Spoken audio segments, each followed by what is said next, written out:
तरफ हिंसक झड़प के दौरान मतदान हो रहा है तो वहीं उत्तर प्रदेश में भी इस वक्त मतदान चल रहा है। कुल मिलाकर 57 सीटें आखिरी फेज पर जिसमें मतदान चल रहा है।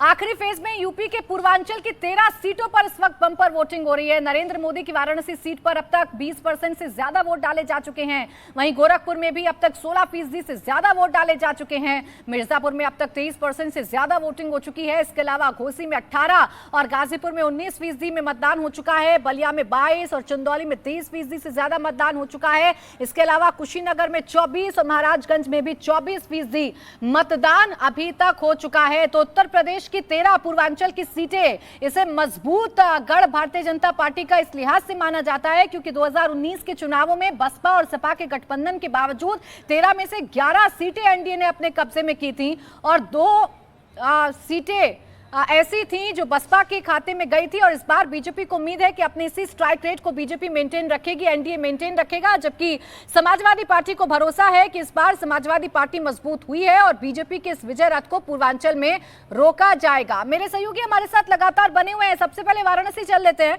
रुचि वहां पर मौजूद है। रुचि, बताइए जरा मतदान केंद्रों में किस तरीके की तस्वीरें हैं? तेज धूप, गर्मी लगातार बढ़ रही है, मतदाताओं का उत्साह कैसा है? ये 80 में है, ये इंपीरियल कॉलेज है और यहाँ पर गर्मी ज़रूर है लेकिन जो वोटर्स हैं उनके आने का सिलसिला लगातार जारी है। सामने आपको लंबी, इस समय अभी थोड़ी देर पहले ज़्यादा लंबी कतार थी, इस समय भी थोड़ी कतार है। और इस बूथ में नगर निगम ने एक खास इंतज़ाम किया है गर्मी को देखते हुए कि आप वोट डाल के आइए, उसके बाद सबको, जितने वोटर्स हैं सबको मट्ठा पे लाया जा रहा है और कि गर्मी से थोड़ी सी उनको राहत मिले। बहुत ज़्यादा यहाँ पर उमस है, गर्मी तो है ही, लेकिन वोटर्स का उत्साह कम नहीं दिखाई दे रहा। यहाँ पर ये एक सेल्फी पॉइंट बना है और यहाँ हम देख रहे हैं कि लोगों में ज़बरदस्त उत्साह है। जो वोट डाल के आ रहे हैं वो सेल्फी लेने की कोशिश कर रहे हैं। वोट डाल दिया आपने उसके बाद? हाँ, डाल दिया, बिल्कुल बिल्कुल। आइए, क्योंकि मोबाइल अलाउ नहीं था ना, इसलिए मैंने जो है ये। नाम क्या आपका? कंचन नाम है मेरा। अच्छा कंचन जी, हम देख रहे हैं बहुत देर से आप कोशिश कर रही हैं अच्छी फोटो उतारने की। इस फोटो का क्या कीजिएगा जो आप दिखा रही कि मैंने वोट डाल दिया? ये स्टेटस पे लगाऊंगी, फेसबुक पे लगाऊंगी कि मैंने मतदान किया, मैंने अपना जो मेरा जो अधिकार बनता है मत देने का वो मैंने किया।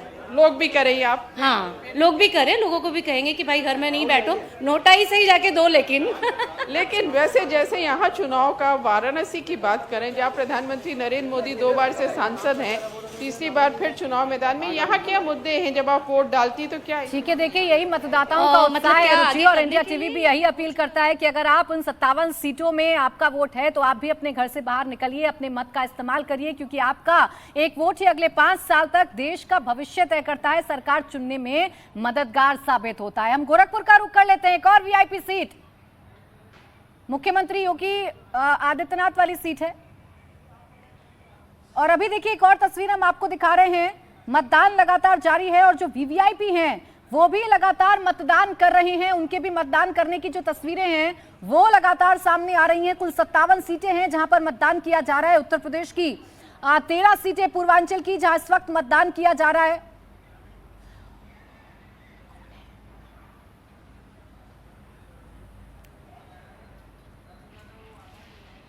तो देखिए बिहार की तस्वीरें हम आपको दिखा रहे हैं जहां पर आपको तस्वीरों में नजर आ रहे होंगे तेजस्वी यादव जो है तस्वीरों में आपको नजर आ रहे होंगे, जो अपना वोट कास्ट करने के लिए पहुंचे हैं। उनके भाई साथ में तेज प्रताप यादव भी उनके साथ मौजूद हैं, वो भी अपना वोट कास्ट करने के लिए पहुंचे हैं। तो बिहार में भी आज मतदान किया जा रहा है और ये वो सीटें हैं जहां पर एनडीए का 100% स्ट्राइक रेट है और इस पर एक बार फिर एनडीए अपना स्ट्राइक रेट को मेंटेन करने के लिए आगे बढ़ रहा है। और तेजस्वी का दावा यह है कि इस बार एनडीए का जो विजय रथ है उसे तेजस्वी रोकेंगे। नीतीश का हम रुक कर लेते हैं। नीतीश हमारे साथ इस वक्त बने हुए हैं। नीतीश, तस्वीरें तो हम देख रहे हैं, वीवीआईपी भी अपना वोट कास्ट करने पहुंच रहे हैं, लेकिन मतदाताओं के दिल में क्या है? बीते 5 घंटे से क्या पढ़ पाए आप? क्या मुद्दा है जो सबसे बड़ा बिहार में है? देखिए तमाम भी जो वीवीआईपी यहाँ पर वोटर हैं, जो प्रत्याशी हैं, वो सब वोट डाल रहे हैं। शत्रुघ्न सिन्हा भी पटना पहुँच चुके हैं और उनका वोट चूंकि पटना के कदमकुआं इलाके में है, करीब 1 बजे के आसपास वो वोट डालेंगे। और इससे पहले तेजस्वी यादव, लालू यादव, राबड़ी देवी, रोहिणी, तमाम जो बिहार से जुड़े बड़े चेहरे हैं उन्होंने वोट डाल दिया है। जहां तक वोटिंग की बात है, जिन 8 सीटों पर आज वोटिंग हो रही है उनमें सबसे कम वोटिंग पटना साहिब में हो रही है। ये एक जाहिर चिंता की बात है, लेकिन पटना साहिब वो जगह है जो बीजेपी का गढ़ रही है। यदि बिहार में कहें कि बीजेपी के लिए जो सबसे सुरक्षित और सबसे तय सीट आप जिसको कह सकती हैं वो पटना साहिब है। रविशंकर प्रसाद यहां से दूसरी बार चुनाव लड़ रहे हैं और ये वो सीट रही है जहां से शत्रुघ्न सिन्हा पहले चुनाव बीजेपी के टिकट पर जीतते रहे हैं। 2009 में परिसीमन के बाद 2 भागों में बट गया था पटना, पाटलिपुत्रा जो ग्रामीण इलाका है और पटना साहिब जो कि शहरी इलाके के वोटर हैं। तो पटना साहिब की जो तस्वीर है वो धीरे धीरे मतदाता आ रहे हैं। हमारे साथ कुछ लोग भी उनसे बात करते हैं। ये बताइए कि वोटिंग प्रतिशत थोड़ा कम है पटना का, क्या वजह लगती है? काफ़ी इसलिए है कि भारतीय जनता पार्टी के बड़े मंत्री थे, उन्होंने अपने क्षेत्र में कोई काम नहीं किया और इसीलिए नाराज़गी है।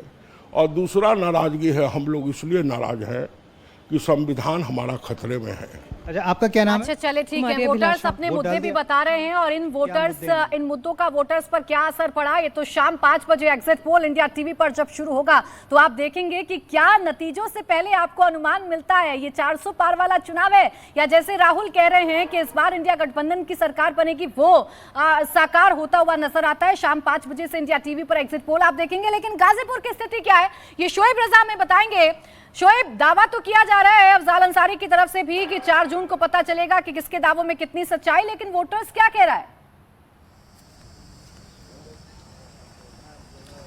बिल्कुल, वोटर क्या कह रहा है वोटर से बात करेंगे। लेकिन अभी गर्मी बहुत है तो इक्का दुक्का ही अभी जो वोटर है वो घर से निकल रहा है। सुबह 9 बजे तक जरूर गाजीपुर के जो पोलिंग बूथ है यहाँ पर भीड़ भाड़ रही, लेकिन अब टेम्परेचर 45 के पार पहुंच गया है गाजीपुर में भी, तो इसलिए वोटरों की अभी कमी देखी जा रही। उम्मीद है कि 3 बजे के बाद फिर से ये आंकड़ा लोगों की जो तादाद है वो बढ़ेगी। लेकिन कुछ वोटर हमारे साथ है, उनको हमने रोका जाने से। आप अपना नाम बताइए, वोट डाल दिया आपने? हाँ सर, वोट डाल दिया है मैंने। क्या नाम है? आलोक कुमार। आलोक जी, क्या मुद्दे आपके लिए हैं? आप युवा है, क्या करते हैं आप? सर अभी तो कुछ नहीं करते हैं और बीएड बीटीसी दोनों हमने कर लिया है और यूपी सरकार में कोई अब तक वैकेंसी नहीं आ रही है ताकि युवा जाके अपना वहाँ पे हो पाए। बेरोजगारी और जी, बेरोजगारी बहुत बड़ा मुद्दा है यूपी में, पूरे यूपी में है बेरोजगारी बहुत बड़ा मुद्दा है। और बेरोजगारी का आलम यह है यूपी में कि यहाँ के यूपी के जो बेरोजगार लड़के हैं उनको बिहार जाना पड़ रहा है भर्तियां देखने। और जितने भी हम तो अभी हाल ही में गए थे, पेपर था मेरा, अभी 3-4 दिन पहले मैं दे के आया हूँ और वहाँ स्थिति ये है कि यूपी के जब हम लड़के आपस में वोटर्स के आने की संख्या में जरूर थोड़ा बहुत गिरावट जरूर देखने को मिल रही है, लेकिन वोटर जानता है कि उसके मुद्दे क्या हैं और इसीलिए मतदान केंद्रों पर पहुंच रहा है। चंडीगढ़ में क्या हाल है पुनीत हमें बताएंगे। पुनीत, वहां पर किस तरीके के हालात है? गर्मी ने कोई प्रभाव डाला है या उत्साह उतना ही बरकरार है? उतनी लंबी लाइनें हैं जो सुबह देखने को मिल रही थी?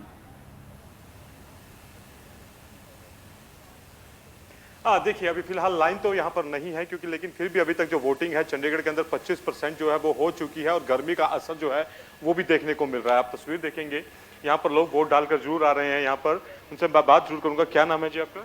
ज्योति रमन। ज्योति रमन जी, आप वोट डालकर आए हैं और क्या जहन में रहता है, क्या मुद्दे जो है वो जहन में रहते हैं? देखो कि एम्प्लॉय के मैं एम्प्लॉय हूँ, एम्प्लॉय के मुद्दे एम्प्लॉय कोई सरकार आई है, एम्प्लॉय के बारे में किसी ने नहीं सोचा, हमेशा शोषण किया। मैं आप जिनको वोट डाली है उम्मीद करता हूं कि वो एम्प्लॉय के बारे में जरूर सोचेंगे। एम्प्लॉय के बारे में जरूर सोचेंगे। तो फिलहाल मैं आपको यहाँ की तस्वीर दिखाऊं तो यहाँ पर आपको कतार तो वैसे नजर नहीं आएगी, लेकिन इस पोलिंग बूथ की अगर मैं आपको तस्वीर दिखाऊं तो यहाँ पर अच्छे खासे इंतजाम जो हैं वो जरूर किए गए हैं ताकि मतदाताओं जो है, क्योंकि गर्मी काफी ज्यादा है, 41 डिग्री अभी तक टेम्परेचर 42 के आसपास पहुंच चुका और ये जगह जगह टेम्परेचर भी अपना रिकॉर्ड तोड़ रहा है। ऐसे में मतदाता मतदान केंद्रों पर इस तेज धूप में पहुंचने की कोशिश तो कर रहे हैं, लेकिन तेज धूप है, समझा जा सकता है आलम क्या है। गोरखपुर की तस्वीरें भी दिखा दीजिए विशाल। मुख्यमंत्री योगी आदित्यनाथ का क्षेत्र है, यहाँ पर वोटर्स का मिजाज क्या कह रहा है? प्राचीन, जो लास्ट रिपोर्ट आई है चुनाव आयोग की तरफ से उसमें 26% से ज्यादा मतदान हो चुका है गोरखपुर में। और गोरखपुर में मुख्यमंत्री योगी आदित्यनाथ चूंकि 5 बार सांसद रह चुके हैं, तो ऐसे में जो प्रतिष्ठा है वो निश्चित तौर पर मुख्यमंत्री योगी आदित्यनाथ की देखी जाती है। और ऐसे में यहां पर भी जो गर्मी है उसका असर है, लोग आ रहे हैं, वोट कास्ट कर रहे हैं और जा रहे हैं। लेकिन कुछ लोग हैं जो कि तमाम हमारे साथ अपने व्यूज शेयर करने के रुके हुए थे, सीधे उनसे बात कर लेते हैं और जानते हैं कि क्या है मुद्दे गोरखपुर के। आप बताइए। प्रणाम जी, मेरा नाम राजेश नारायण शुक्ला है। आपसे जानना चाहूंगा कि मुद्दे क्या है गोरखपुर के जिसके हिसाब से आप लोग वोटिंग कर रहे हैं आज? विकास हो रहा है? हो रहा है, अच्छा हो रहा है। हम लोग व्यवस्था कैसी है? काफी अच्छी है। पहले की काफ़ी अच्छी है इस सरकार में, बहुत ही गोरखपुर बदला हुआ है किस तरह की नहीं? बदला ही नहीं, बहुत ही बदला है, बहुत बदल गया देख है। रहे हैं। हाँ, आप खुद देख रहे होंगे, सड़कें बनी है, रात को भी आया जा सकता है, सुरक्षा है, कहीं किसी तरह अच्छा का ठीक है, कितना बदलाव हुआ, वोटर्स ने किसकी किस्मत का फैसला ईवीएम में कैद किया, ये तो शाम 5 बजे इंडिया टीवी पर सबसे भरोसेमंद एग्जिट पोल जब आएगा तो वोटर्स को अनुमान हो जाएगा, देश को अनुमान हो जाएगा कि ये सरकार किसकी बनने जा रही है 4 जून को। बहुत शुक्रिया आप सभी का हमारे साथ जुड़ने के लिए और एक एक मतदान केंद्र की रिपोर्ट हमारे दर्शकों तक पहुंचाने के लिए।